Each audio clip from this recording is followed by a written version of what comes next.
Let's go!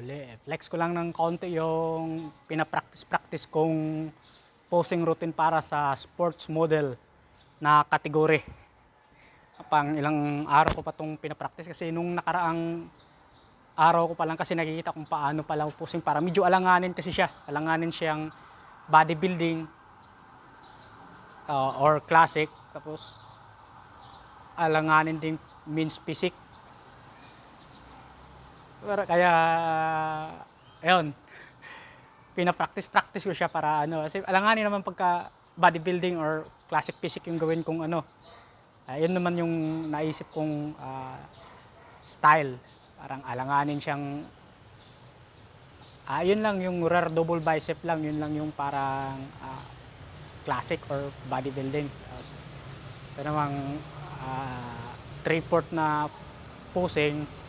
Parang nasa classic or bodybuilding din to. Kaya pinaghalo-halo ko itong ganito. Basta, bahala na. First time ko pa naman din sasalang doon. Pagka nagkamali,